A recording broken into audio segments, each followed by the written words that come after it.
مگر مکہ میں ابھی تک رسول پاک صلی اللہ علیہ وآلہ وسلم نے اعلان نبوت نہیں کیا تھا۔ مگر جیسے ہی آپ نے اعلان کیا تو انہوں نے اپنے بھائی کو مکہ بھیجا کہ جا کر خبر لاؤ کہ یہ نیا دین کیا ہے۔ ان کے بھائی نے واپسی پر آ کر بتایا کہ محمد نامی ایک شخص خدا کی عبادت کی بات کرتا ہے، وہی خدا جس کو تم تلاش کر رہے ہو۔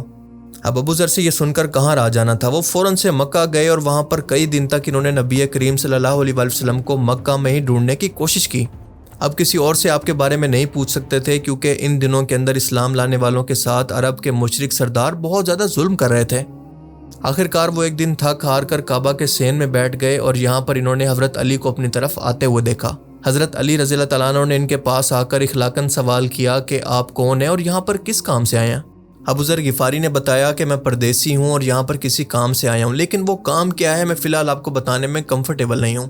حضرت علی نے سن کر کہا کہ آپ میرے ساتھ میرے گھر چلیں، آپ میرے مہمان ہیں۔ 3 دن تک ابو ذر غفاری حضرت علی کے ہاں مہمان رہے۔ نہ حضرت علی نے پوچھا کہ وہ کام کیا تھا، نہ حضرت ابو ذر غفاری نے ان کو بتایا۔ آخرکار تیسرے روز گھر کو چھوڑ کر جاتے ہوئے ابو ذر غفاری نے دل میں سوچا کہ یہ شخص تو انتہائی نیک اور شریف آدمی ہے، کیوں نہ اس سے دل کی بات کی جائے۔ لہٰذا حضرت علی سے ڈرتے ڈرتے پوچھا کہ کیا تم محمد کو جانتے ہو؟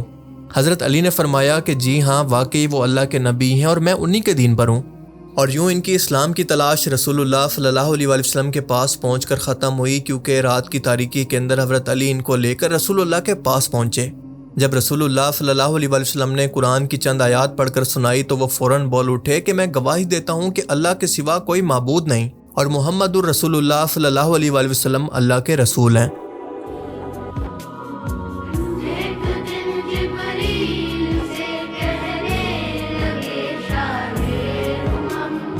میں غفاریوں کے قبیلے سے جندب ہوں،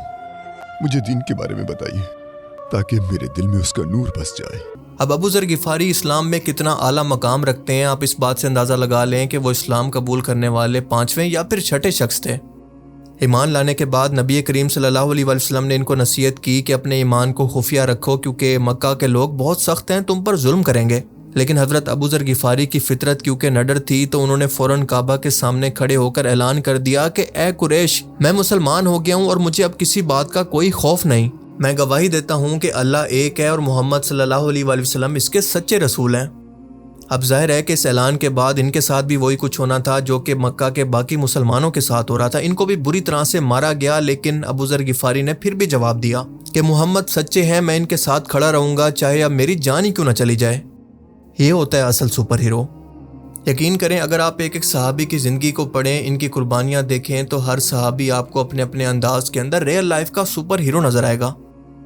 حضرت ابو ذر غفاری کی زندگی سادگی، صداقت اور تقوی کی تصویر تھی، کیونکہ انہوں نے کبھی بھی مال و دولت کو اہمیت ہی نہیں دی، صرف اتنا مال خود پر لگایا جو کہ زندہ رہنے کے لیے ضروری تھا۔ نبی کریم صلی اللہ علیہ وآلہ وسلم نے ان کے بارے میں فرمایا تھا کہ اس آسمان کے نیچے اور زمین کے اوپر ابو ذر غفاری سے زیادہ سچا انسان کوئی نہیں ہے۔ یہ زہد میں یعنی دنیا سے بے پرواہی کے اندر عیسیٰ ابن مریم کی طرح ہیں، جو کہ دنیا سے بالکل بے پرواہ تھے۔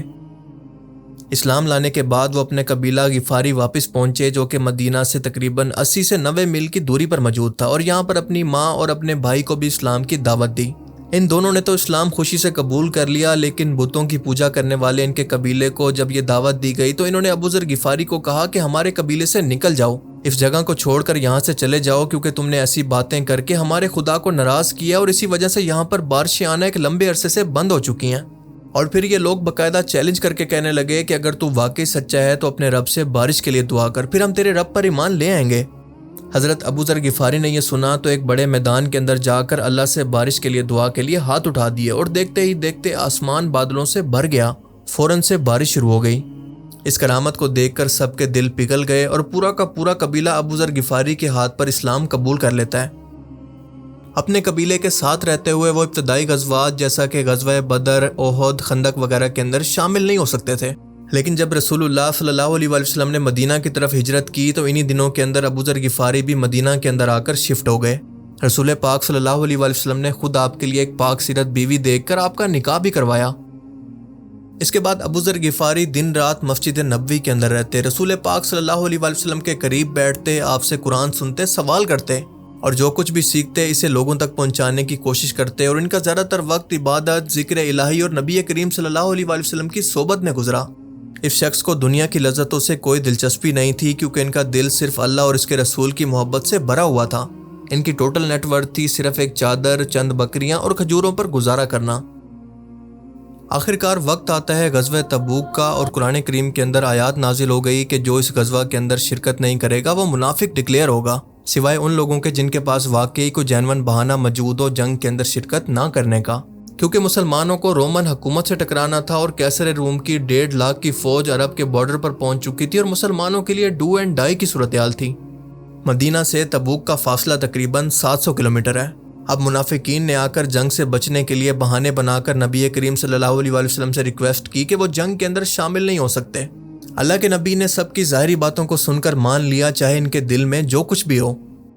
اب جنگ کے لیے مسلمانوں کی فوج آگے چل پڑی، لیکن ابو ذر غفاری پیچھے رہ گئے کیونکہ ان کے اونٹ نے اٹھنے سے انکار کر دیا تھا۔ بار بار کی کوشش کے باوجود وہ نہیں اٹھا، کیونکہ وہ کوئی مکینیکل سواری تو تھی نہیں جس کو سٹارٹ کر کے وہ صحرا کے اندر نکل پڑتے۔ بار بار کی کوشش کے باوجود بھی وہ نہیں اٹھا۔ اب حضرت ابو ذر غفاری چاہتے تو اسی بات کو بہانہ بنا کر مدینہ رک سکتے تھے، کیونکہ 700 کلومیٹر کا سفر اونٹ کے بغیر، اور وہ بھی ساز و سامان کے ساتھ جو کہ اونٹ پر لادنا تھا، بھلا اور کیسے ممکن تھا؟ مگر وہ کیونکہ ابو ذر غفاری تھے جو کبھی پیچھے نہیں رہ سکتے تھے، تو انہوں نے اپنا ساز و سامان اپنی کمر پر لادا اور پیدل بیابان صحرا کی طرف تبوک کے راستے کی طرف نکل پڑے، بالکل پیدل اور اپنے اوپر وزن اٹھا کر ایک تپتے صحرا کے اندر۔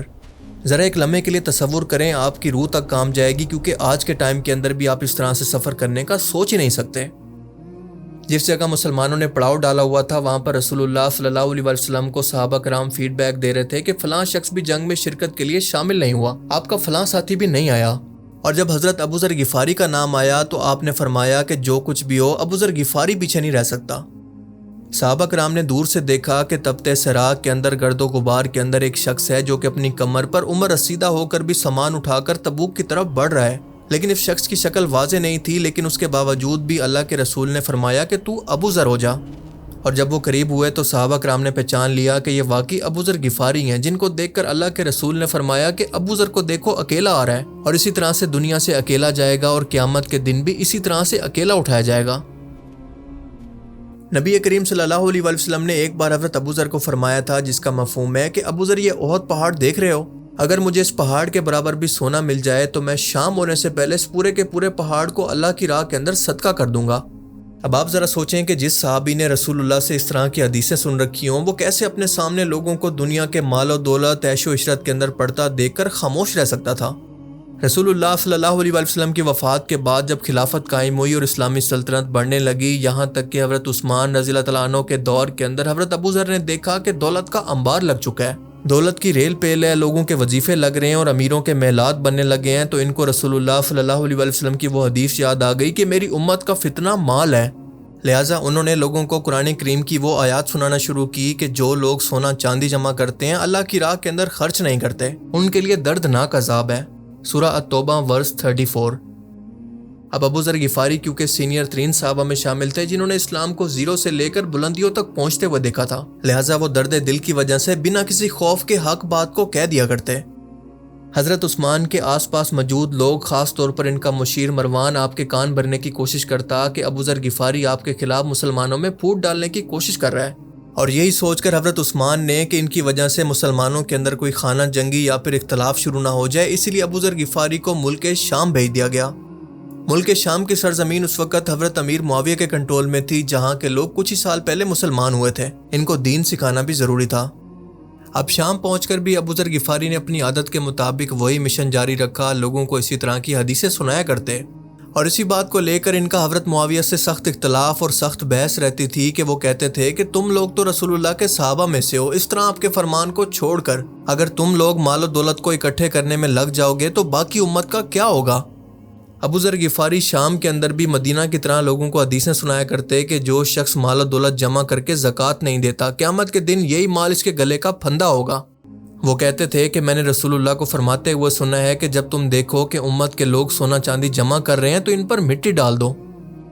اب ان کی باتوں کا اثر یہ ہوا کہ شام کے عام لوگ بھی دولت مند لوگوں کے طرز زندگی پر سوال اٹھانے لگے۔ حضرت معاویہ کو بھی ان کی انہی باتوں سے لگنے لگا کہ حضرت ابو ذر کی باتوں میں آ کر کہیں لوگ مجھ سے بغاوت نہ کر بیٹھیں۔ لیکن سینئر ترین صحابی رسول ہونے کی وجہ سے وہ چاہ کر بھی کچھ نہیں کر سکتے تھے سوائے اس کے کہ خلیفہ کو شکایت کریں کہ وہ ان کو مدینہ واپس بلا لیں، اور انہوں نے بالکل ایسا ہی کیا۔ حضرت عثمان کے حکم پر ایک بار پھر سے حضرت ابو ذر غفاری کو مدینہ بلا لیا گیا۔ حضرت معاویہ نے ان کو ایک سرکش اونٹ پر بٹھا کر اپنے 2 سپاہیوں کے ساتھ مدینہ روانہ کیا تو یہ انتہائی بے سر و سامانی کی حالت کے اندر، کمزور حالت کے اندر مدینہ پہنچے۔ سینئر ترین صحابی رسول ہونے کی وجہ سے لوگوں کا جمگٹا ان کے گرد جمع ہو گیا، اور لوگ چاہتے تھے کہ آپ ان کو اللہ کے رسول کی حدیثیں سنائیں، اور مدینہ پہنچ کر یہاں پر بھی اپنی عادت کے مطابق انہوں نے وہی حدیثیں بیان کرنا شروع کر دی جو کہ مال کو جمع کرنے کے خلاف تھیں۔ وہ کہتے تھے کہ میں وہی بات کہوں گا جو کہ اللہ کے نبی نے مجھ سے کہی تھی، پھر چاہے اس کے لیے دنیا کے بادشاہ مجھ سے ناراض ہی کیوں نہ ہو جائیں۔ لہٰذا ایک بار پھر سے مسلمانوں کے اندر اختلاف کے ڈر سے حضرت عثمان نے ان کو اپنے پاس بلا کر کہا کہ اے ابو ذر، آپ مدینہ سے کچھ دور کسی پرسکون جگہ پر چلے جائیں جہاں پر آپ عبادت اور ذکر الہی کے اندر مصروف رہ سکیں۔ اب یہ کیونکہ خلیفہ وقت کا حکم تھا جس کی اطاعت کا نبی کریم صلی اللہ علیہ وسلم نے خود امت کو حکم دیا تھا، لہٰذا ابو ذر نے یہ سن کر جواب دیا، مجھے دنیا سے کوئی شکوہ نہیں، میں وہیں پر رہوں گا جہاں پر میرا رب چاہے گا۔ سچ تو یہ تھا کہ ابو ذر غفاری کو سچ بولنے کی یہ سزا دی گئی کہ اس سرزمین سے نکل جاؤ، اور یوں وہ اپنی ایک بیٹی اور بیوی کے ساتھ مدینہ سے نکل گئے۔ حضرت علی وہ اکیلے شخص تھے جو کہ مدینہ کی باؤنڈری تک حضرت ابو ذر کو الوداع کرنے آئے اور یہ کہہ کر رک گئے کہ اس سے آگے جانے کا مجھے خلیفہ وقت کا حکم نہیں ہے، میں ان کی اطاعت کا پابند ہوں۔ حضرت ابو ذر نے حضرت علی کو گلے لگایا اور کہا کہ اے علی، تم نے وہی کیا جو کہ رسول اللہ کے بعد ایک سچے مومن کو کرنا چاہیے تھا۔ اور یوں بڑھاپے کے اندر 80 سے 90 سال کی عمر کے اندر ایک بوڑھا، اس کی بیوی اور ایک بیٹی سنسان صحرا کے اندر مدینہ سے 3 دن کے فاصلے پر ایک سنسان وادی ربدہ کے اندر پہنچے، جہاں نہ کوئی پانی تھا، نہ کوئی سبزہ، نہ کوئی بستی جس کے اندر کوئی انسان بستا ہو، صرف ریت کے پہاڑ اور خاموشی۔ لیکن وہاں پر بھی ان کی زندگی عبادت اور تنہائی کے اندر گزرتی رہی، کیونکہ ان کو دنیا کی نہ فکر تھی اور نہ کسی سے کوئی شکایت۔ اور جب ان کی موت کا وقت قریب آیا تو ان کی بیوی رونے لگی کہ یہاں پر آپ کو کوئی کفن دینے والا کوئی نہیں ہے، آپ کا جنازہ کون پڑے گا؟ پر حضرت ابو ذر غفاری کا رسول اللہ کے الفاظ پر ایمان اور یقین دیکھیں کہ انہوں نے کہا کہ فکر مت کرو، میں نے رسول اللہ سے سنا تھا جس کا مفہوم ہے کہ ابو ذر تو اکیلا دنیا سے جائے گا، پھر وہاں سے ایک مسلمانوں کا قافلہ گزرے گا جو تجھے کفن دے گا، یعنی تم فکر مت کرنا، تم پریشان مت ہونا۔ بیوی سے کہا کہ مجھے مدینہ کے راستے پر رکھ دینا، اللہ تعالیٰ میرا انتظام خود ہی کر دے گا۔ پہلا جو قافلہ گزرے اس سے کہنا کہ یہ رسول اللہ کے صحابی ہیں، ان کی تدفین کر دو۔ اور بیوی نے وصیت کے مطابق بالکل ایسا ہی کیا۔ کچھ دن کے بعد یہاں سے حضرت عبداللہ بن مسعود رضی اللہ تعالیٰ عنہ کا قافلہ گزرا، اور یہ وہ شخص تھے جنہوں نے یہ حدیث حضرت ابو ذر کے بارے میں سن رکھی تھی۔ انہوں نے جب ابو ذر غفاری کو مردہ حالت کے اندر دیکھا تو پوچھا کہ یہ کون ہے؟ جواب ملا کہ ابو ذر غفاری۔ یہ سن کر عبداللہ بن مسعود کی چیخ نکل گئی اور خوب رونے لگے، اور فرمایا کہ مجھے وہ حدیث یاد آ گئی جب رسول اللہ نے فرمایا تھا کہ ابو ذر اکیلا آ رہا ہے اور اکیلا اسی طرح سے دنیا سے جائے گا، اور قیامت کے دن بھی اسی طرح سے اکیلا اٹھایا جائے گا۔ پھر انہوں نے اپنے ہاتھوں سے ابو ذر غفاری کو غسل دیا اور ان کو وہیں پر دفن کیا۔ حضرت ابو ذر غفاری کی وہ قبر آج بھی اسی ربضہ کے ویرانے کے اندر موجود ہے جہاں پر ان کی قبر کا کوئی نام و نشان موجود نہیں ہے، مطلب ایسی کوئی نشانی نہیں ہے کہ قبر کا نام و نشان معلوم ہو سکے۔ یہ قبر اکیلی ہے، خاموش ہے، لیکن پھر بھی ایک عظیم سچائی کی گواہ ہے۔ حضرت ابو ذر غفاری کی قبر پر نہ کوئی دربار موجود ہے، نہ یہاں کوئی گدی نشین ہے، نہ کوئی انسان، نہ کوئی جانور، اور نہ قیامت تک کوئی ہوگا۔ تو سوال یہ پیدا ہوتا ہے کہ اگر اولیاء کرام کے مزارات پر رش، ان کے عرس مبارک، ان کی کرامات اور ان کے زیادہ مرید ہونا ہی ان کی دنیا اور آخرت کی کامیابی کی ضمانت ہے، تو کیا ابو ذر غفاری جیسا دنیا کا سچا ترین انسان اس دنیا سے ناکام گیا ہے؟ ذرا سوچئے گا ضرور۔ اللہ تعالیٰ ان کی قبر پر کروڑوں رحمتیں نازل فرمائے اور ان کو جنت الفردوس کے اندر اعلیٰ مقام عطا فرمائے، آمین۔